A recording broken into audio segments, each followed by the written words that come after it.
Est-ce que Jésus avait fait quelque chose? Non. Jésus n'avait rien fait. Jésus a toujours été innocent. Depuis son arrivée dans ce monde jusqu'à son départ, Jésus a été innocent. Alors pourquoi? Tout simplement parce qu'il y avait la jalousie. La jalousie, pourquoi? Parce qu'au fait, Jésus, comment je peux dire ça? Le peuple suivait Jésus. Jésus guidait le peuple et le peuple le suivait. Le peuple avait accepté Jésus. Donc, comme si le peuple a accepté Jésus, ça veut dire que le peuple commençait à avoir la mentalité de Jésus. Le peuple commençait à avoir les visions de Jésus. Alors, qu'est-ce qui s'est passé? Judas a vendu Jésus, pourquoi? Pour 30 pièces d'or. Ce qui revient, si on veut, en fait, pour commencer, je vais m'arrêter un peu, je vais expliquer une chose. La Bible que nous lisons, là, si on vous dit que la Bible est vivante, c'est pas parce qu'au fait, la Bible respire. Non, elle ne respire pas. On vous dit que la Bible est vivante parce que la Bible s'explique dans son contexte, dans le temps et en fonction de la réalité que tu vis. Toi qui veux comprendre la Bible. Ce qui revient à dire que si moi aujourd'hui je vis une histoire que je veux comprendre, je vais savoir si dans la Bible j'ai une réponse. Si dans la Bible il y a un lien avec ce que je vis, qu'est-ce que je vais faire? Je vais regarder les circonstances dans lesquelles je me trouve et puis je vais chercher au fait ce que je veux. Donc là, si je veux parler par exemple des différents présidents africains, je vais regarder au fait comment nous sommes arrivés là. Comment se fait-il qu'un président est, comment je peux dire ça, est comme une marionnette? Vous comprenez? Donc là, je regarde et je fais allusion à la mort de Jésus. Je fais allusion à la conspiration par rapport à Jésus de Nazareth et je fais le lien. Voilà pourquoi on dit la Bible est vivante. Voilà pourquoi on dit la Bible s'explique en fonction de certaines choses que nous devons prendre en compte. Vous comprenez? Je reprends, le diable n'a jamais rien construit. Le diable ne construit rien. Il ne crée rien. Il inverse les situations. C'est un voleur. Alors, qu'est-ce qui s'est passé? Judas est parti, il a vendu Jésus. Là, on parle de vendre, on a parlé d'échange. Quand on parle d'échange, ça veut dire qu'il y a corruption. Je te donne quelque chose que tu n'as pas eu à la sueur de ton front. Oui, je réponds. Je te donne quelque chose que tu n'as pas eu à la sueur de ton front. Donc, on peut parler de corruption, puisque tu n'as pas mérité ça. Si tu n'as pas mérité ça, c'est que c'est une corruption. Alors, pourquoi corruption? Pourquoi aujourd'hui les gens utilisent la corruption? Alors qu'on peut utiliser un travail bien fait. On peut utiliser un travail fait et puis parler de récompense. Pourquoi on ne parle pas de récompense et puis on parle de corruption? Quand on parle de fausses accusations, quand on parle de conspiration avec Jésus, si Jésus de Nazareth, ça veut dire mensonge ou bien, on va dire quoi? On peut dire mensonge ou bien un coup monté. Au fait, on va faire fausse accusation. Il y a plusieurs synonymes. Quand on vous dit que l'Afrique est le berceau de l'humanité, l'Afrique est le peuple le plus... Enfin, les terres de l'Afrique sont riches, c'est le continent le plus riche du monde. Et puis, on se rend compte au fait qu'il y a des réalités qui n'ont rien à voir avec celle de... comment je peux dire ça? La vérité. C'est qu'il y a conspiration. C'est qu'il y a conspiration. J'insiste, c'est qu'il y a conspiration. Alors, quand ils sont venus, comment je peux dire ça? Les soldats sont venus prendre Jésus. Qu'est-ce qui s'est passé? Jésus a dit aux apôtres, aujourd'hui, je vous demande de veiller, de rester en prière. De veiller et de rester en prière. C'était dans le jardin de Gethsemane. Jésus a dit aux apôtres, ne vous éloignez pas, restez ensemble. Veillez, mais soyez en prière. Et puis après, la parole nous dit que Jésus s'est éloigné. Jésus est parti pas loin d'eux, mais il est allé, comment je peux dire ça? Il est allé en prière. Jésus savait que c'était le jour de sa mort. Jésus avait peur. Chose normale, c'est un humain, même si c'est un Dieu. Jésus avait peur. Donc, il est allé tout seul dans le jardin. Enfin, dans le jardin, il s'est retiré tout seul. Il a commencé à prier. La parole nous dit qu'il transpirait de grosses gouttes. Tellement il avait peur, les gouttes tombaient de partout. Il transpirait. Donc là, il y a précision. Là. Jésus n'était pas avec les apôtres. Les apôtres étaient dans un lieu et Jésus dans un autre lieu. Donc, ils n'étaient pas ensemble. Il y a deux lieux différents. Donc, quand comment je peux dire ça? Les soldats sont venus avec Judas.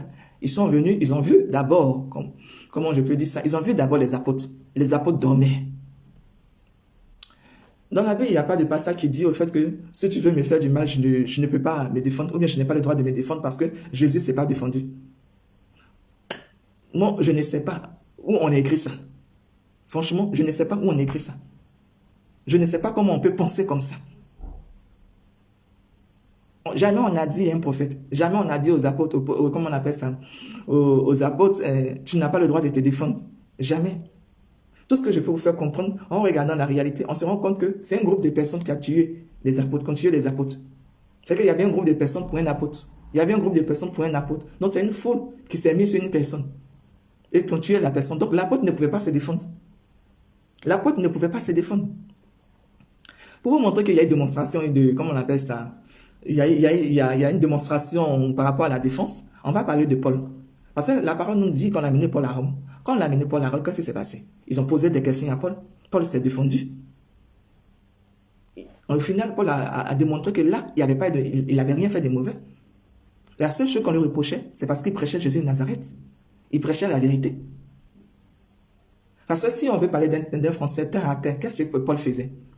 Paul, il prêchait la vérité en disant, n'ayez pas peur de la mort. Parce que ces personnes à cause de qui vous avez peur, là, tout ce qui peut prendre de vous, c'est votre vie. C'est votre vie. Aujourd'hui, elle est venue démontrer qu'après ce monde-là, il y a un autre monde qui vous attend en haut. Voilà ce qu'ils étaient en train de dire. Vous avez peur de la mort, c'est vrai, ça fait peur. Mais la vie ne se limite pas à ça. Parce qu'après la vie sur terre, il y a une autre vie qui vous attend au paradis. Raison pour laquelle, quand Jésus est parti, il est mort, après sa mort, on a parlé de résurrection. Il est venu démontrer qu'il peut revenir. Il peut revenir quand il veut. D'ailleurs, même il a dit, je m'en vais, je vais revenir. Mais pour le moment, je vous laisse avec le Saint-Esprit, parce que le Saint-Esprit va venir. C'est comme ça que Jésus est parti. C'est comme ça qu'on parle de résurrection. Donc, quand on commence à parler de résurrection ici, c'est une façon de dire que, comment je peux dire ça? C'est vrai, on parle de résurrection, on parle de changement, on parle de changement d'esprit, de mentalité, on parle de courage, on parle de force. Mais pourquoi ce genre de truc-là? Aujourd'hui, quand on regarde la réalité, on voit que les gens parlent de, comment on appelle ça, de corruption en Afrique.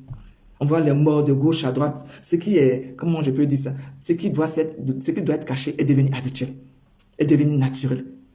Je ne sais pas, c'est parce qu'on fait tellement de films qu'aujourd'hui, quand on voit une réalité, on s'est dit, ah, ça encore c'est un film. Ça encore c'est un film. Donc, la vie humaine n'est plus considérée. La vie humaine n'est plus considérée. Aucun respect pour l'homme. Tu m'énerves, je me lève, je tire sur toi. Je fais ce que je veux de toi. Et puis je pense ce que je veux de toi. Tu ne pourras pas parce que j'ai des nucléaires. Tu ne pourras pas parce qu'au fait, j'ai tout le matériel à ma disposition. Le matériel qui est, comment je peux dire ça? Un matériel, comment je peux dire ça? Les matériels qui sont à la mode là. Genre, j'ai une nouvelle Amérique, une nouvelle, je sais pas, un truc au fait qui peut détruire tout un monde. J'ai le nucléaire avec moi. Donc, je peux disposer de ta vie quand je veux. Il n'y a pas longtemps, dans une de mes vidéos, je ne sais pas si c'est, je sais plus, mais j'ai dit, bon, c'est pas grave, je répète. On va dire, les bourreaux ont le nucléaire. Le peuple de Dieu n'a pas de nucléaire. Je réponds. Mais, pardon, il n'a pas de nucléaire, mais il a l'onction. Pour ceux qui ne connaissent pas l'onction, c'est la puissance du Saint-Esprit. Le Saint-Esprit, c'est elle qui a créé le nucléaire. C'est elle qui a créé l'homme, la pensée de l'homme. Non, tout ce que l'homme fait, là, c'est à sa disposition. Tous les projets de l'homme, c'est avec son OK, son accord. Conclusion, si ce Saint-Esprit ne veut pas, là, aucune personne, malgré le nombre de nucléaires qu'il aura, ne pourra tenter quoi que ce soit contre son peuple. Vous voyez? Donc, ce moi, j'ai le Saint-Esprit. Et l'autre à côté a le nucléaire. En quoi aurais-je peur de celui qui a le nucléaire? Les gens veulent tester au fait le Saint-Esprit, mais ne veulent pas se mettre à la disposition du Saint-Esprit. Mais tu ne peux pas tester une personne et puis ne pas vouloir te mettre à la disposition de cet esprit. La parole dit, vous êtes le corps du Saint-Esprit. Si vous êtes le corps du Saint-Esprit et que vous voulez la mettre à l'épreuve, acceptez qu'elle vous possède, acceptez qu'elle soit en vous, acceptez de vous plier en elle. Comme ça, vous allez faire la différence. Parce que la différence, c'est le combat. Le Saint-Esprit parle du combat. Oui, le Saint-Esprit parle du combat. Et certaines personnes disent dans la Bible que parce que Jésus a dit il faut pardonner 700 et quelques fois. Donc, on ne peut pas parler de vengeance, ni on ne peut pas parler de, comment je peux dire ça, de combat. Et pourtant, le combat spirituel existe. Les gens de la chair, les gens de ce monde n'ont pas de combat avec le nucléaire. Mais une personne, un esprit, parlera de combat spirituel. Il y a une différence. Mais le mot combat existe toujours. Le mot combat demeure toujours. Alors, si on veut parler de combat, le combat pour vous, c'est quoi? Un enfant de Dieu n'a pas d'âme. Oui, un enfant de Dieu n'a pas d'âme. Jésus a dit, si moi je veux combattre, mon Père va amener des choses, des gens qui vont faire le combat pour moi, parce que je suis un roi. Ici, le Saint-Esprit, elle ne va pas te dire, comment je peux dire ça, C'est vrai, tu es une princesse, parce que tu es co-héritier de Jésus de Nazareth.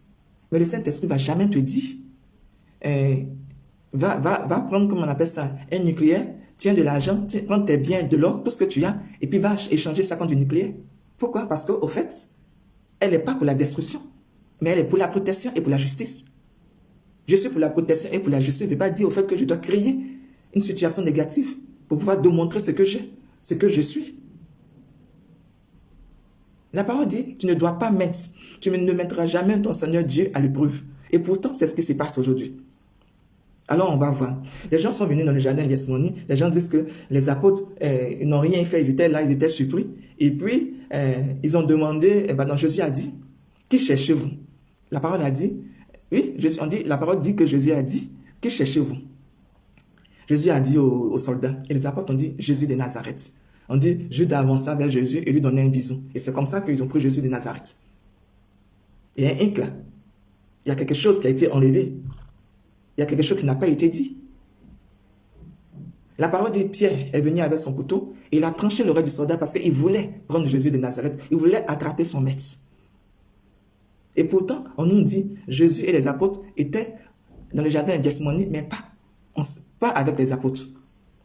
Alors, qu'est-ce qui s'est passé? Pourquoi Jésus est revenu? Et il a dit aux apôtres, je vous ai demandé de veiller une seule nuit. Et là, vous n'avez pas pu veiller une seule nuit. Parce qu'il y a eu surprise. Ils ont surpris les apôtres. Et quand ils ont surpris les apôtres, je pense, je me dis que les apôtres, au fait, ont réagi. Ils ont réagi, ils ont voulu se défendre. Raison pour laquelle, dès qu'on a attrapé Jésus de Nazareth, les autres ont fui. Ils ont voulu se défendre. Ils se sont même défendus. Ils se sont même défendus.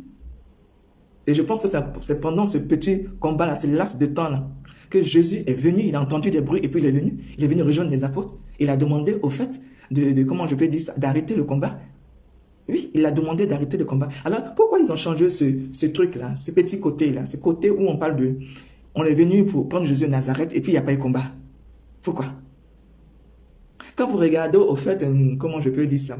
D'abord, Philippe a dit dans son évangile qu'un esclave n'est pas esclave à vie.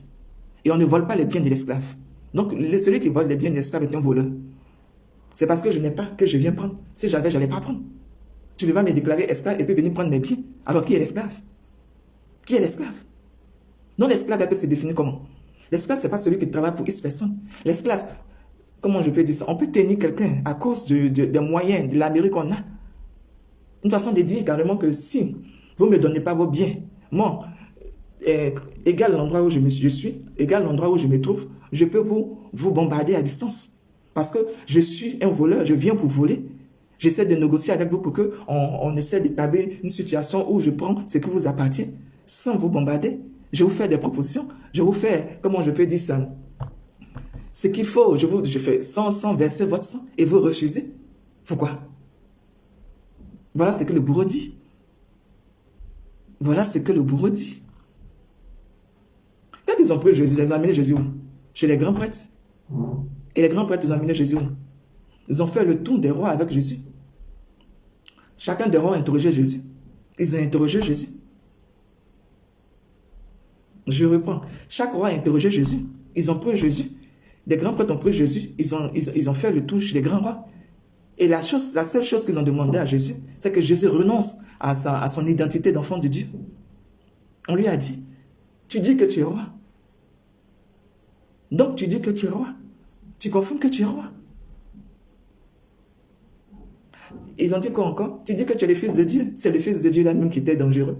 Parce que c'est ça même qui énervait les rois. Toi, un humain, fils de Dieu. Tu prétends être un fils de Dieu.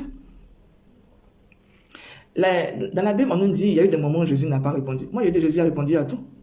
Jésus a répondu à tout. Jésus a répondu à tout. Pas de façon directe, comme je dis, oui, je suis le fils de Dieu. Oui, je suis un roi. Jésus n'a pas peut-être répondu comme ça, mais Jésus a répondu. Égal le style de phrase qu'il utilisait, il a répondu. Il y a Hérode qui voulait donner, qui a fait une ouverture par rapport à une porte d'échappatoire. Jésus n'a pas accepté. Il a posé une question de façon de dire, si tu dis au fait que tu n'es pas le fils de Dieu, moi je te libère, moi je te donne la vie. Pourtant la parole dit, Jésus dit, ma vie là, ma vie, c'est moi qui la donne. C'est pas quelqu'un qui prend ma vie. Alors comment tu peux me libérer? Parce que moi je suis en train de te donner ma vie. Comment tu peux dire que tu me détiens alors que je suis en train de te donner ma vie? Dans les Janel et dans Simonie, la parole a dit que Jésus était, comment je peux dire ça? Jésus avait de la puissance de la parole. Jésus, c'est un homme puissant. Jésus, c'est un homme puissant. Quand vous regardez les Africains, on dit le continent le plus grand du monde, le continent le plus peuplé du monde. Alors, c'est quoi le souci? Pourquoi il est grand, il est puissant, et puis, il est, comment je peux dire ça? C'est lui qui demande de l'aide. Tout ce qu'ils ont fait aujourd'hui, là, ils ont utilisé la Bible. Ils ont utilisé la Bible pour créer l'esclavage. Le peuple de Dieu, après la mort de Jésus, s'est rendu compte au fait de son péché. Et comme le peuple de Dieu, qui est l'Africain, est croyant de génération en génération, chose qui fait partie de sa vie, chose qui fait partie de son histoire, ne va jamais bannir son Dieu. Égal, comment je peux dire ça? La méthode qu'il utilise. Je dis bien égal la méthode qu'il utilise. Son Dieu, c'est son Dieu. C'est comme on dit, mon enfant, c'est mon enfant. Je reprends, son Dieu, c'est son Dieu. Son enfant, c'est son enfant. Moi, je suis ivoirienne, je suis une adoratrice. Elle vient de la Côte d'Ivoire. Et en Côte d'Ivoire, nous sommes des adorateurs. Nous, tout ce qu'on sait faire, c'est de fléchir les genoux et puis prier. Oui, on fléchit les genoux, on prie et puis on chante. On parle de chemin de croix. Pendant qu'on faisait le chemin de croix, qu'est-ce qui s'est passé? Les gens pleuraient sur Jésus de Nazareth. On dit les femmes pleuraient, les gens pleuraient parce qu'ils avaient mal. Vous pleurez sur une personne puissante. Une personne qui est en train de donner sa vie pour vous sauver. Vous pleurez sur lui. Jésus a dit non, c'est pas ce que vous devez faire. Regardez ce qui se passe. Que ça vous serve de leçon. Parce que votre tour va arriver. Et quand votre tour arrivera là, qu'est-ce que vous allez faire? Moi, je suis en train d'accomplir ma mission. Mais quand votre tour va arriver là, qu'est-ce que vous allez faire? Peuple de Dieu, qu'est-ce que vous allez faire? Et aujourd'hui, là, quand vous arrivez en Afrique, tout est corruption. Si par exemple, on dit on trouve des diamants ici, le lendemain, c'est où on a trouvé des diamants là, il y a des problèmes. Donc, on déplace le peuple, on amène à gauche. Si c'est à droite, on amène à gauche. Si c'est à gauche, on amène à droite. Donc, on déplace la population comme ça. Et comment on déplace la population? Jamais on pourra exterminer l'Afrique. Jamais l'Afrique ne pourra disparaître. Vous ne pouvez pas tuer plus grand que vous. C'est pas, si vous n'avez pas l'onction, vous ne pouvez pas faire disparaître tout un continent. En tout cas, franchement, si c'est pour claquer les draps comme ça, c'est pas possible.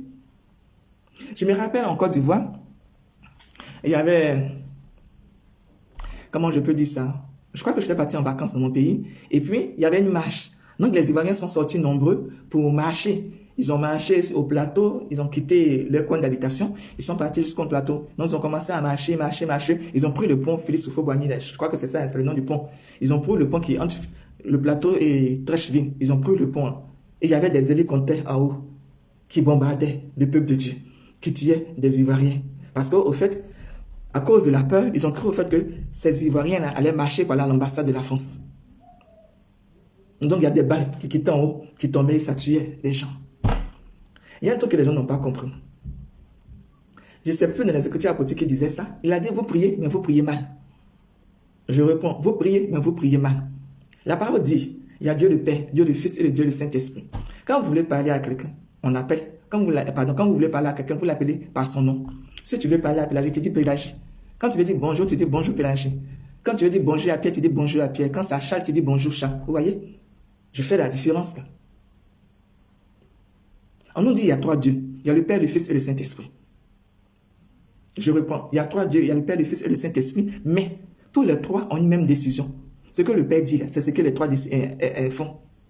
Quand le Père décide, là, les deux autres là, ils le font. Ils le mettent ça en application. Raison pour laquelle on dit il y a trois personnes en une seule personne. Parce que la décision est unanime, elle ne change pas. Vous voyez? C'est ce que Jésus est en train de dire. Dieu nous disait, Dieu le Père nous disait, dans les 10 commandements, aimez-vous les uns les autres. Soyez un, soyez unis. Que votre oui là reste oui, que votre non reste non. On ne peut pas mettre la main à la chariot et puis regarder en arrière. Dans l'église, il y a le bon et puis il y a le mauvais. Dans la vie de tous les jours, il y a l'homme bon et puis il y a le traître. Aujourd'hui, on regarde les... Aujourd'hui, on se rend compte que dans certains pays africains, il y a quelques révoltes. Oui, on parle de révolte. Pourquoi? Parce qu'au fait, ces Africains qui se révoltent, là, qui se retournent là, contre les colonisateurs, là, veulent avoir la liberté de pouvoir dominer les économies. Moi, j'ai dit, hein, c'est pas moi qui ai dit. Pardon, moi, je dis, je répète ce que Philippe a dit. Un esclave n'est pas à vie. On ne vole pas les biens de l'esclave. Je reprends, un esclave n'est pas à vie, il doit être affranchi. On ne vole pas les biens de l'esclave. Alors, quelle est cette forme de, comment je peux dire ça, de liberté qu'on a aujourd'hui? Une liberté que Jean, enfin, on te dit, va, tu es libre, balade-toi où tu veux, va où tu veux. Mais ton bien, c'est moi qui gère. Ton bien, c'est moi qui gère. C'est moi qui gère ton bien. Tes économies, je les gère. D'abord, il faut banir un homme qui a faim n'est pas un homme libre. Oui, un homme qui a faim n'est pas un homme libre. Alors, ils ont demandé à Jésus de renoncer. Excusez-moi, Hérode a demandé à Jésus de renoncer à son titre de roi, son identité de fils de Dieu. Jésus, pour rien au monde, il va échanger quoi que ce soit contre les choses de ce monde. Jésus, fils de Dieu, va laisser le spirituel pour venir échanger. Alors pourquoi avoir insisté par rapport à ce titre-là? On parle de, comment je peux dire ça? Aujourd'hui, en Afrique, on parle de, comment je peux dire ça? Des élections. On parle de démocratie. On parle d'élections. On parle de forme comment on appelle ça même? Comment gérer son pays. Chacun choisit le pays. Comment on appelle ça? Aïe, aïe, aïe, j'ai oublié. Où on parle de démocratie, on parle de quoi que ce soit. J'ai oublié le nom. Bon, chacun choisit la façon de gérer son peuple. Oui, chacun choisit la façon de gérer son peuple. Et pourtant, malgré les élections que les Africains font pour élire leur président, on lui demande de renoncer à son trône. On lui demande de renoncer à son titre d'enfant de Dieu.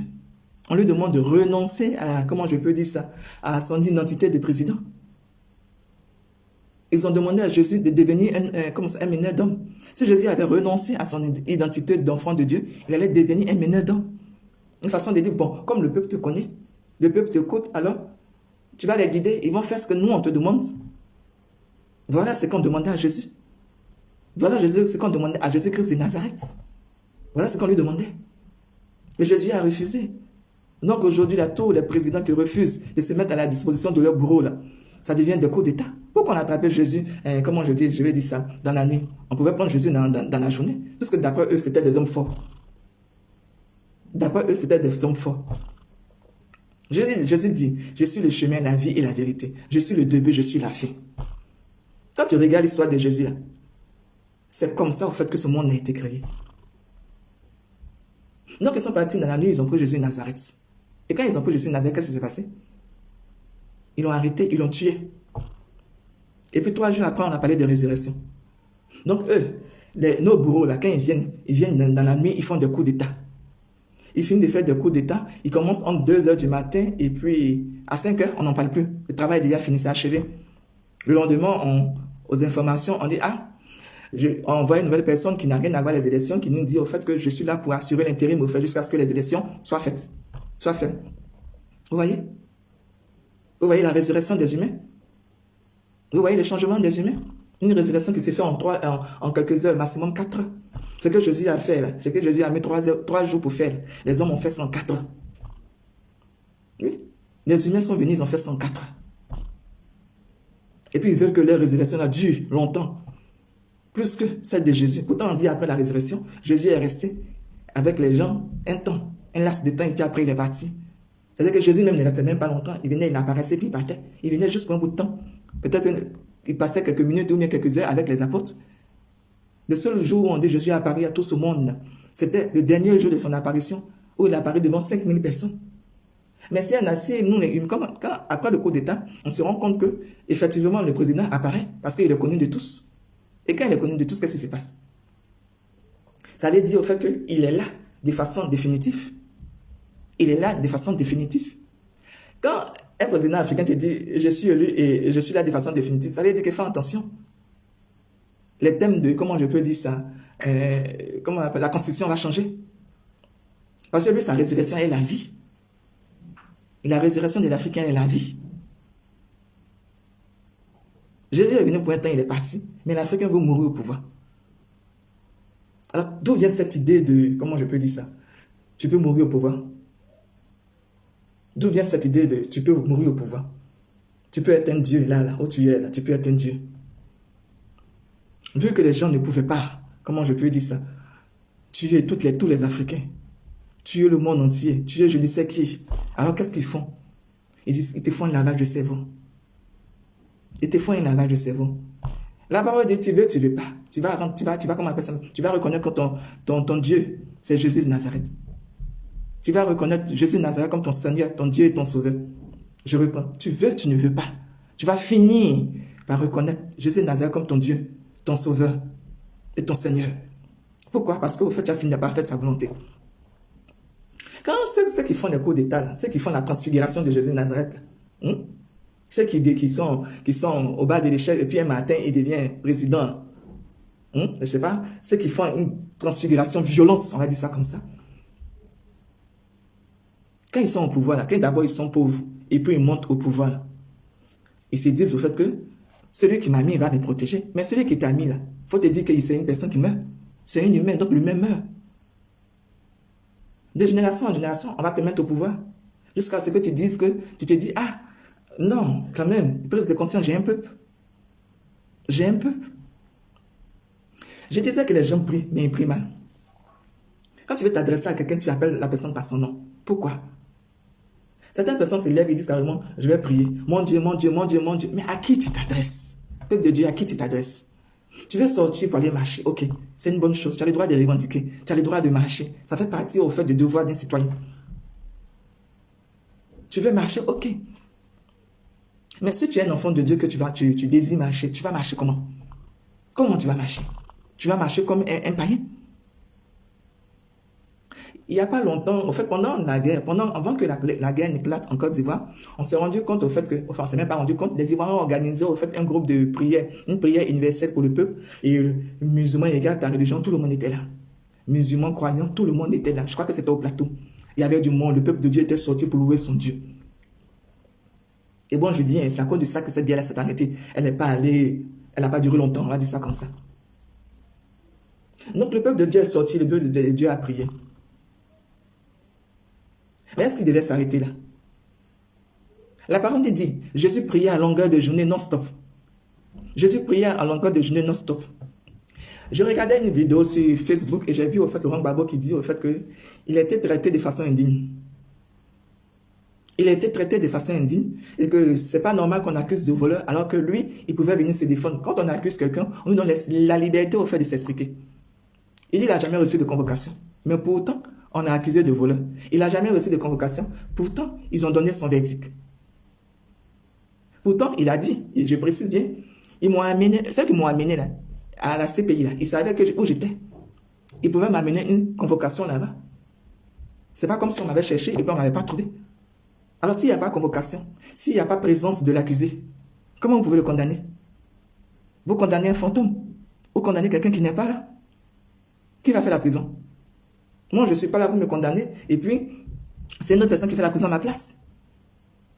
C'est une autre personne qui va faire la prison à ma place. Mais si la personne a déjà fait la prison à ma place pendant que moi, j'étais à la CPI, alors si je reviens, pourquoi encore suis-je accusé? Pourquoi suis-je accusé? Pourquoi encore on me regarde comme un voleur? Parce que j'étais déjà condamné. J'ai déjà purgé ma peine. Alors pourquoi on m'accuse? De quoi me condamne-t-on? Un peuple de Dieu. C'est pour cette raison que j'ai fait des Soufou-Boigny. Il dit les enfants, allez à l'école. Allez à l'école. Allez à l'école. Vous finissez l'école, rentrez chez vous. Allez à l'école. Je vais vous amener partout dans le monde entier. Allez vous instruire et puis rentrez chez vous. Parce que votre patrie, votre pays vous attend. Ils ont amené un professeur en droit à la CPI. Ils ont amené un professeur en droit à la CPI. Un professeur en droit, un président professeur en droit à la CPI. Et puis on lui dit, parle de ta connaissance. Mais quelque chose que j'ai l'habitude de manger, quelque chose que j'ai l'habitude de faire. Vous voyez pas que je vais me mettre à l'aise? Vous voyez pas que je vais me mettre à l'aise? Alors vu que le sujet a été, on m'a dit, impressionnant, ça a même dépassé les gens. Qu'est-ce qui s'est passé? Lui on dit, rentre chez toi. Mais simplement tout ce qu'on peut te demander, tu ne peux pas être président. Mais pour quelle cause? Peuple de Dieu. On dit Jésus n'a pas le droit de porter le nom de son Père. Jésus n'a pas le droit d'être fils de Dieu. Et pourtant, on lui dit son fils et son papa est Dieu. On dit, tu es citoyen ivoirien. Tu rentres chez toi, mais tu ne peux pas être président. Tu n'as pas le droit d'être, comment je peux dire ça, candidat à la présidentielle. Tu n'as pas le droit d'être ça. Tu n'as pas le droit de faire ça. Mais vu, à partir du moment où vous m'avez jugé, vous m'avez condamné, j'ai été innocent. Et les 10 ans que j'ai passés là, il n'y a pas de dédommagement. Vous avez créé une loi. Oui, vous avez créé une loi. En fonction de votre loi, vous m'avez jugé. Moi, tout ce que je sais, je ne suis pas professeur en droit, mais je sais au fait que quand on te condamne pour quelque chose que tu n'as pas fait, quand tu es acquitté, là, tu es dédommagé. Alors, si tu es dédommagé, comment on peut te donner encore une peine? Comment on peut te donner une peine alors qu'on déclare que tu es libre? Alors, est-ce que c'est ça, au fait, comment je peux dire ça? Est-ce que c'est ça on appelle, comment je peux dire ça? Une personne affranchie? Est-ce que c'est ça la liberté d'un citoyen? Est-ce que c'est ça la liberté d'un citoyen? Alors, si ce n'est pas la liberté d'un citoyen, c'est quoi alors? Ton physique n'est pas touché. Tu es vivant. On n'a pas touché ton physique, on ne t'a pas frappé, rien du tout. Mais on te dit, ta mentalité là, elle est quoi? En prison. On te dit, ta vision là, elle est en prison. C'est que tout ce qui est de façon externe est emprisonné dans ta tête. Vous comprenez? Tout ce qui est de façon interne, ta mentalité, ta vision, tout ça, c'est emprisonné dans ta tête. C'est-à-dire, je vais dire quoi? C'est-à-dire que tu es là, tu es libre, mais il y a des choses que tu n'as pas le droit de faire. C'est comme ça que l'Afrique est gérée. Quand vous dites non, vous devenez au fait les pires ennemis de vos bourreaux. Quand vous dites oui, vous devenez quoi? Des meneurs d'hommes. Alors maintenant, vous comprenez pourquoi les présidents en Afrique sont des marionnettes. Ils savent peut-être ce qui les attend. Moi, je dirais que d'autres ne savent pas ce qui les attend. Mais si tu es vraiment une personne pour le changement, si tu veux vraiment vivre un changement, si tu veux vraiment vivre la résurrection de Jésus de Nazareth, pourquoi tu ne fais pas des propositions? Non, c'est ma famille en danger, que je vais sauver ma famille, que je ne peux pas, qu'est-ce que je vais faire? Je vais emballer. Autour de moi, je vais demander de l'aide. Aujourd'hui, les Ivoiriens savent tout ce qui se passe dans leur pays. Il n'y a pas longtemps, j'ai fait un rêve là. Oui, j'ai fait un rêve. Et dans le rêve, en fait, ce n'est pas un rêve, mais c'est une vision. Qu'est-ce qui s'est passé? J'ai eu une vision en fait. Et dans la vision, j'ai vu, je me suis rendu fait, j'étais en Côte d'Ivoire. Et j'ai vu, comment on appelle ça même, des étrangers installés dans la maison. Excusez-moi. Des étrangers installés dans des maisons hantent la population. Je reprends. Je vais mieux expliquer ça. Je regardais Facebook un jour, de passage, j'ai vu que en Côte d'Ivoire, on enlevait les gens de leur maison et on cassait les maisons là et puis on mettait au fait des étrangers, des immigrés qui venaient du Liban, la Libye, on les mettait dans ces maisons là, on construisait une autre maison et puis on les mettait dedans. Mais ce genre de charité là, c'est pas inversé. Est-ce que ça c'est de la charité? Est-ce que ça c'est de la charité? Donc dans mon rêve, le Seigneur m'a donné au fait la vraie raison de ce qui s'est passé. C'est que dans ces maisons-là, qu'est-ce que je voyais? Moi, je n'ai pas de ma vision, je n'ai pas dit c'est ce qui se passe. Mais je dis aussi que les visions, c'est des choses qui se réalisent. C'est des choses aussi qui peuvent se réaliser. Alors, qu'est-ce qui s'est passé? Moi, dans ma vision, qu'est-ce que j'ai vu? J'ai vu que les maisons, là, les maisons qu'on donnait aux immigrés, là, c'était des gens, au fait, c'était de véritables bourreaux. C'était de véritables bourreaux. C'est-à-dire, dans mon rêve, ils prenaient des Ivoiriens qui torturaient. Ils les tuaient, et puis, qu'est-ce qui s'est passé? Ils écrasaient le corps, ils faisaient disparaître le corps avec une machine. Donc, on te tue, mais on ne te laisse pas de traces. Donc, il y a eu des enlèvements comme ça. On enlevait les gens et puis on les tuait. On les torture, on les tue. Torturer, mais c'est bien, on les tue même directement, et puis bon, on écrase le corps, là, ça devient une pâte. Et quand tu regardes le visage des gens, tu te rends compte qu'à force de tuer, ils sont devenus de véritables démons. Alors, qu'est-ce qui se passe en Côte d'Ivoire? Ça, c'est ma vision. Donc, quand je me suis levé, j'ai commencé à prier. J'ai dit, Seigneur, qu'est-ce qui se passe en Côte d'Ivoire? Qu'est-ce qui se passe en Côte d'Ivoire? On parle d'élections qui arrivent là. On voit qu'il y a des conflits en différents partis. Je reprends. Les élections ne sont pas pour loin. Sont pas au fait loin. C'est pour bientôt. On voit qu'il y a conflit en différents partis. Et le peuple de Dieu sait. Il n'y a pas longtemps, l'évêque de la Côte d'Ivoire a parlé. Il a donné au fait une information générale. Il a dit que le peuple souffrait. C'est un Ivoirien qui a parlé. Il dit le peuple souffre. Que, comment je peux dire ça? Comment on appelle la présidentielle est bloquée. Que le président en place a fait 3 mandats. Mais il y a une constitution qu'on doit respecter. Qu'on se rend compte que c'est la souffrance, c'est n'importe quoi. Chacun veut diriger l'Afrique comme il veut. Mais l'Afrique, c'est des humains comme vous et moi. Nos bourreaux veulent s'accaparer de tout. C'est du vol en quelque sorte. C'est-à-dire que les gens n'ont plus peur. Tout est légalisé. Le mal est légalisé. J'ai dit le mal est légalisé. Donc, quand on te dit carrément, il y a un Africain qui est mort, pour que, au fait, la famille du bourreau mange ça devient normal. Alors, qu'est-ce qui va se passer? C'est bien, on a fait une annonce. Une annonce a été faite, le peuple de Dieu a entendu. Mais est-ce qu'on va rester là? Est-ce qu'on va rester comme ça et puis regarder que la chose arrive, ou bien que la chose nous surprenne? Jésus, dans le jardin de Gethsémani, il a fait quoi? Il a entendu du bruit, il s'est levé, il est parti vers les apôtres. Il a vu au fait que c'était lui qu'on venait chercher. Est-ce que Jésus a attendu au fait qu'on vienne le chercher? Malgré qu'il savait que c'était, comment je peux dire ça? Son arrestation était déjà là.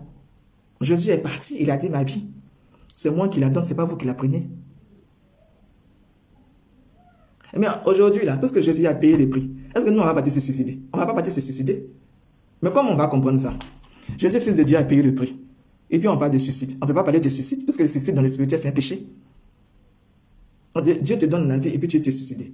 Le suicide, c'est un péché. Tu ne peux pas te suicider. Tu n'as pas le droit de te suicider. Alors, qu'est-ce que tu vas faire? Moi, je suis en danger. Je suis un enfant de Dieu, je suis en danger. Et tout ce que je peux faire pour me faire entendre, c'est de faire quoi? Je vais marcher. Je vais marcher avec ma famille. Et quand je vais marcher, qu'est-ce que je vais faire? On dit, vous priez, mais vous priez mal. Alors, à qui tu vas t'adresser? Sur la terre ici, là, on dit Jésus a payé le prix. Donc, il a le nom au-dessus de tout le nom. Jésus-Christ de Nazareth. Il a le nom au-dessus de tout le nom. Alors, quand je vais marcher là, j'ai chanté l'hymne national de mon pays. Ok, c'est pas mauvais. C'est une façon de m'identifier. Je vais identifier ma personne. Quand je vais finir d'identifier ma personne, qu'est-ce que je vais faire? Je vais marcher comme ça. Si je suis musulman, je vais marcher avec mon chapelet. Et puis, je vais appeler qui? Allah. Si je suis catholique, je vais marcher avec mon chapelet. Et puis, je vais appeler qui? Jésus de Nazareth. Et à la région d'où je viens, je vais marcher comment? Comment je vais marcher? Qu'est-ce que je peux dire? Jésus a dit, il est bon pour moi que je parte, pour que le Paraclet puisse venir. Mais quand le Paraclet est venu, elle a fait quoi? On dit, elle a sorti la peur de l'homme. Elle a sorti la peur des apôtres. Alors si vous êtes le temple de Dieu, si vous avez l'onction, pourquoi ne pas mettre l'onction en place? La parole dit, on ne pas mettre au fait Dieu a l'épreuve, mais la parole n'a pas dit de ne pas se défendre. Alors si je suis un enfant de Dieu que je vais marcher, je vais appeler qui si ce n'est pas mon père? Je vais appeler qui si ce n'est pas mon frère Jésus de Nazareth? Je vais appeler qui si ce n'est pas celui qui a payé le prix? Alors pourquoi ne pas sortir et puis crier Jésus de Nazareth? Des kilomètres sur des kilomètres, je criais Jésus de Nazareth. Pourquoi ne pas sortir et puis crier, comment je peux dire ça, faire une adoration? En appelant mon sauveur, mon Seigneur, mon Dieu. Ce n'est pas ce que les Ivoiriens font tous les jours. Ce n'est pas ce que les Africains font quand ils prient dans les rues là. Quelquefois, on fait adoration de Christ roi, non? Quelquefois, on fait adoration de... Comment je peux dire ça? Comment je peux dire ça? On fait l'adoration de la Vierge Marie, non? C'est pas la même chose à quoi on fait. C'est moi qu'on va faire ça une fois. En fait, on va faire ça pour de bon. Et c'est ça qui doit devenir notre vie. Et c'est ça qui va faire qu'un matin, on va respirer pour de bon. Il n'y a pas de souci. On veut pas, on va finir par appeler Jésus. Non, appelons bien Jésus. Appelez bien Jésus, comme ça, il va bien venir. Jésus de Nazareth, viens. Viens. Viens voir ce qui se passe. Viens. Quand il appelle et puis il n'entend pas, c'est que tu n'as pas bien crié. Quand il est dehors et puis la foule avec toi et puis tu cries Jésus de Nazareth, s'il n'a pas compris, c'est que vraiment, il y a problème. Parce que ce monsieur-là, quand tu l'appelles, il vient. Quand il crie Jésus de Nazareth, il n'y a pas de raison qu'il ne vienne pas. Quand toi-même tu as commencé à crier Jésus de Nazareth, ceux qui ont l'habitude de tirer sur toi, c'est eux qui vont partir se cacher. Parce que l'onction. Il y a des choses que les gens ne voient pas, donc ils se disent que ça n'agit pas. C'est pas parce que tu ne vois pas. Tu ne vois pas le spirituel. C'est pas parce que tu es dans le spirituel, tu n'es pas dans le spirituel que tu se fais. C'est pas parce que tu es croyant que tu ne vois pas le spirituel que tu crois que quand tu vas appeler Jésus de Nazareth, rien ne va se passer. Rien ne va se passer. On dit il y a un temps pour chaque chose. Il y a une chose pour chaque temps. Judas a dit, dans son évangile apocryphe, il dit, en fait, d'abord Judas était le seul à qui Jésus a parlé de l'organisation, comment je peux ça, du pécheur. Comment il s'organise, le nom, les titres, l'hierarchie, l'organisation complète. En fait, c'est une vraie organisation. Et c'est à Judas, Jésus a instruit cette organisation-là. Ce qui veut dire que Jésus a confirmé chez Judas que le mal, ça existe sur cette terre-là. Mais la parole dit, là où il y a le mal, c'est là même qu'il y a la grâce. Là où il y a le mal, c'est là même qu'il y a la grâce. Si tu vois que ton pays est convoité, mais tu fais quoi? Convoite le ciel. Si les hommes convoitent les choses de ce monde, les choses qui sont à terre, toi, soulève tes mains, convoite le ciel. Convoite le ciel. Un peuple de Dieu. Convoite le ciel. La parole dit, ce que vous pouvez faire, moi je ne vais pas faire. Ce n'est pas Jésus qui a dit, donnez-leur vous-même à manger. Vous dites que vous êtes un pays spirituel. Vous dites que vous êtes, comment on appelle ça, inspiré, un pays au fait que vous êtes le peuple de Dieu, que Dieu vous a choisi. Mais ce que vous avez reçu, donnez ça à vos enfants. Donnez-leur vous-même à manger. Laissez-moi dépuceler ici, je suis là, j'ai parlé de puceler. Je vous ai dit où on paye puceler. Comment on paye, à combien on paye un pucelet ou bien un fusil. Moi-même, ça là-même, je n'ai jamais vu de mes propres yeux, je n'ai jamais attrapé. Donc, comment je vais vous dire, ici on vend fusil ou bien on vend bombe. Je ne vais pas vous dire ça. C'est ce que j'ai là que je vous donne. C'est pas ce que Paul a dit. De l'or et de l'argent, je n'ai pas. C'est ce que moi, Jésus m'a donné là, c'est ce que je te donne. Lève-toi et marche. La parole dit lève-toi et marche. C'est pas ce que l'infirme l'a fait. C'est pas l'infirme qui ne pouvait pas marcher, qui s'est levé et puis il a marché. Quand il a marché là, c'est pas le nom de Jésus, il a crié. Peuple de Dieu. C'est pas le nom de Jésus de Nazareth, il a crié. Lève-toi et marche. Vous voulez vous asseoir comme ça, et puis vous allez attendre qu'un ange vienne vous jeter dans l'eau à manière de Siloué. L'infirme est à la piscine de Siloué. Il a attendu longtemps. Il a attendu longtemps. On va dire c'est la pitié, c'est encore la grâce qui agit. Raison pour laquelle Jésus est venu, un ange est venu le faire tomber dans l'eau. L'onction. Mais l'onction, c'est un prix.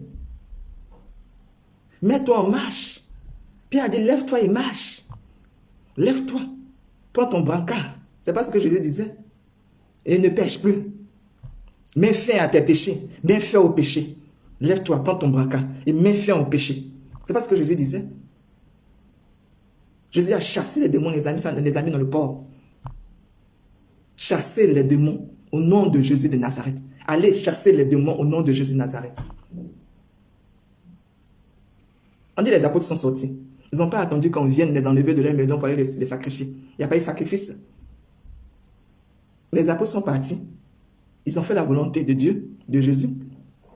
Et puis on les a tués. Mais essayons d'examiner un peu la situation. Quand on regarde, ça fait combien de temps on a dit, il y a eu un homme de Dieu ici et puis on l'a tué à cause de Jésus de Nazareth. Ça fait combien d'années vous n'avez pas entendu parler de ça? Ça fait combien de décennies mais vous n'avez pas entendu parler de ça? On a tué un groupe de personnes parce qu'ils étaient en prière, les martyrs. Je ne sais pas si vous connaissez les martyrs de l'Ouganda. Au Ouganda, il y avait des martyrs, des gens à qui on a dit, si tu arrêtes de prier ton Dieu, si tu arrêtes de prier ton Dieu, si tu n'arrêtes pas de prier ton Dieu, on va te prendre la vie. On a pris la vie de ces martyrs. Bon, aujourd'hui, là, on a dit ça à combien de personnes? Après plus de 100 ans, on a dit ça à combien de personnes? Ils sont là dans les églises, c'est malade de les guérir. C'est malade de les guérir. Mais si tu finis de me guérir, là, avec le don que tu as, que je m'en vais et puis mes bourreaux tirent sur moi, là, ta guérison, là, ça va servir à quoi? Ta guérison va servir à quoi? Parce que quand Jésus a été guéri, là, il te libère. Il te sort de ton esclavage. C'est pas ce que Jésus fait. Lève-toi, va et ne pêche plus. Donc, c'est-à-dire que lève-toi, va, tu es libre. Refais ta vie. Mais si je suis encore esclave, si je me lève, que je m'en vais et qu'on m'attend, mes bourreaux m'attendent, en ce moment, en quoi est-ce que je suis libre? En quoi est-ce que je suis libre? Je sors d'une prison pour aller dans une autre prison. Pourtant, on t'a dit, Jésus a payé le prix. C'est bien de prendre les Bibles, les grandes lectures, les français éloquents, tout et tout. Je prêche. Ah, il a prêché. Il a même guéri des malades. Et le paralytique, il a marché. Et telle personne a fait ça, et telle personne a fait ça. Et puis quoi? Tu vas finir de faire tout ça. Et puis tu vas retourner à l'état esclave. Tu finis de tout ça. Et puis on va en dire, bon, le mot de l'esclave, 777. C'est ça le but? C'est ça le but? Arrêtez de dire au fait que parce que Jésus a dit de pardonner 777 fois, donc la justice, ou bien on n'a pas le droit, la justice ne doit pas demeurer, ou bien on n'a pas le droit de crier justice en tant qu'enfant de Dieu. Mais c'est pour cette justice là que Jésus est venu dans ce monde-là. C'est pour cette raison qu'il est mort là. Quand Jésus est mort là, qu'est-ce qui s'est passé? C'est pas Dieu qui est, comment on appelle ça, Dieu le Père qui était en colère. Il dit, vous avez tué mon enfant. Il vient vous montrer un chemin, vous le tuer, je vais venger mon enfant. C'est pas ce qu'il a dit. C'est pas pour cette raison que, si tu veux partir au paradis, tu dois porter ta croix. Tu dois démontrer que tu es vraiment enfant de Dieu. C'est pas pour cette raison qu'on est là aujourd'hui, là, on est obligé de démontrer tout. Tu veux pas, tu vas mourir. Tu veux pas, tu vas mourir. Moi-même, je suis là, je sais que je vais mourir. Moi, j'ai déjà vu les paradis, étant sur terre, moi, j'ai vu le paradis. Et vraiment, si j'avais pas de famille, je vous avoue que j'allais partir. J'allais prier même pour que je puisse partir. Le lendemain même. Même aujourd'hui, j'ai dit, hey, Seigneur, pardon. Faut voir le problème pour moi. Est-ce que je ne vais pas partir? J'allais partir. Parce que ce monde-là sent mauvais. Ce monde-là sent mauvais. L'odeur a pris de l'ampleur. Ça sent. Ça sent. Non, j'ai fait quoi ici? C'est quand tu ne sais pas de quoi tu parles. Quand tu ne sais pas qui tu es, que tu as peur. C'est quand tu ne sais pas que tu as peur. Il ne peut pas vous jouer, vous tuer. Donc quoi? Il joue sur vos cerveaux. Soit c'est la corruption, soit on te dit qu'à un moment, te prendre la vie. Il y a un prophète qui était au Zaïre, hein, qui disait quoi? Comment on appelle ça? Oh, j'ai oublié son nom. J'ai oublié son nom. Mais le prophète, quand il dit son histoire, tu as la chair de poule. Tu as la chair de poule. Ils ont pris ce prophète-là. Ils ont perforé une comment on appelle ça? Barrique. Ils l'ont mis à l'intérieur, ils ont fermé avec le couvert. Et puis ils l'ont jeté dans l'eau. Quand ils ont ressorti la barrique, le prophète est sorti. Ça, c'est pas une histoire, hein? C'est une réalité. Ils l'ont pris pour venir dans un pays en Europe ici. Avion, là, c'est resté en haut, d'après les Ivoiriens. On va parler sans article. L'avion dans lequel il est monté, c'est resté en haut, c'est resté suspendu. Maintenant, eux-mêmes, ils sont là. Ils demandent pardon. Ils demandent pardon au monsieur. Le monsieur qu'ils ont pris en otage, ils demandent pardon. Faut faire ton Dieu là, va laisser l'avion, va circuler. Il y a des choses que vous ne connaissez pas. Vous ne connaissez même pas votre histoire. Vous ne savez pas que depuis longtemps, depuis que le monde a été créé, le Saint-Esprit continue d'agir. Le Saint-Esprit agit en puissance après les apôtres. Vous ne savez pas votre histoire. Tout ce qui vous intéresse, j'ai eu mon diplôme, il faut que j'aille chercher travail. Mais travail, c'est pas qui qui donne. C'est le Saint-Esprit qui te bénit et puis quelqu'un ouvre sa porte et puis te dit viens travailler. C'est comme ça que ça fonctionne. C'est de bénédiction en bénédiction. Mais la bénédiction, c'est le mérite. La bénédiction, c'est le mérite. La bénédiction va avec la santé. Il y a un peuple de Dieu. On dit de ne pas avoir peur. Ils ont dit au 7e mois, Philippe a dit, sur le 7e roi, là, à peur des humains, ils vont le maudire. Ils vont le maudire. Il y a une nouvelle génération qui va se mettre en place. Et la génération, elle est là. C'est ce que le truc Jude a dit. Cette génération ne va pas avoir peur de qui que ce soit. Cette génération n'aura pas peur, même de mourir. Si on te parle d'une génération, c'est un groupe de personnes. Alors si tu ne peux pas t'élever, tu vas t'asseoir. Si tu t'assois, comment tu vas t'élever? On te dit quelqu'un en haut, tu t'assois pour le regarder. Tu veux toucher quelqu'un qui est en haut, tu t'assois pour le regarder. Si tu ne te lèves pas, comment tu vas toucher le haut? Comment tu peux toucher le haut si tu ne te lèves pas? Peuple de Dieu, arrêtons là. Arrêtons là. Arrêtons. C'est la peur qui nous tue. Tu as peur, tu es déjà mort. Tu es mort d'avance, tu es mort avant même que tes bourreaux ne viennent te toucher. Tu es mort, tu es fini. Tu t'es même tué d'avance, tu t'es tué d'avance. Tu t'es tué d'avance. Même je me rappelle, dans mes recherches, je me suis rendu compte sur Internet qu'il y avait au Zaïre, il y a eu une guerre. Et puis, comme les gens, les Zaïrois priaient beaucoup, ils ont, je ne sais pas si c'est en ce moment-là, à cette époque-là, ils ont tellement prié, demandé de l'aide. Ils ont demandé de l'aide dans ce moment-là, au spirituel. Et le Seigneur a fait descendre des chérubins. Pas des anges, les chérubins, les tout petits, là. Avec leurs fusils, leurs petits fusils, ils ont commencé à... En fait, ils ont fait la guerre pour les Zaïrois. Ils ont fumé. Mais depuis là, j'ai cherché cette vidéo parce que moi, je me suis dit que sur YouTube, on n'enlève pas des trucs importants comme ça. C'est des choses qu'on n'enlève pas. On a pris les chérubins en photo. Avec les petits trucs, avec les tempêtes, au fait, en train de tirer, en train de faire la guerre. Et si Dieu a voulu qu'il se laisse prendre en photo, ça veut dire au fait que nous, on est là. Nous, spirituels, on est là. On est en contact avec la terre. Le monde, la terre, c'est notre maître, c'est notre Dieu qui a créé ça. Donc, si nous chérubins, on est là, c'est pour vous servir. Il suffit que vous donnez, on nous donne l'ordre du haut du ciel, là-bas, nous on descend et puis on fait le travail bien proprement et puis c'est bon, on n'en parle plus. Voilà ce qu'il vous demande. Appelez notre responsable et puis nous on descend, on fait le travail. On est là pour ça, on est là pour vous servir. Mais si vous ne les appelez pas, nous on descend comme on ne pourra pas descendre. Nous on descend sur ordre. L'hierarchie c'est important pour nous. La soumission là-bas c'est important. Nous sommes des gens, on veut rendre service, d'accord. Mais appelez Jésus de Nazareth, appelez le Saint-Esprit, appelez Dieu le Père. Et puis nous, on va venir, on va terminer le travail. Mais pour les appeler, là, comment on fait? On ne reste pas dans une maison et puis appeler les gens. Sans crie ton Dieu. Appelle Jésus de Nazareth. Appelle-le. Descends, regarde. Regarde la vision des gens. Regarde comment ils sont immatures. Tu vas les laisser faire, Jésus de Nazareth. Tu vas les laisser faire. Les 2 mandats, 3e. Encore un 4e, on va où là? Jésus de Nazareth, tu vas les laisser faire. Tu cries pas, ils vont faire ce qu'ils veulent de toi. Tu n'appelles pas Jésus de Nazareth, ils vont faire ce qu'ils veulent de toi. On t'a dit, Jésus a payé le prix, on t'a dit, il a tout donné, on t'a dit, tu as tout ce qu'il faut pour pouvoir te défendre. Mets-toi en route. Mets-toi en route, crie son nom. Voilà tout ce qu'on te demande, crie son nom. Au secours.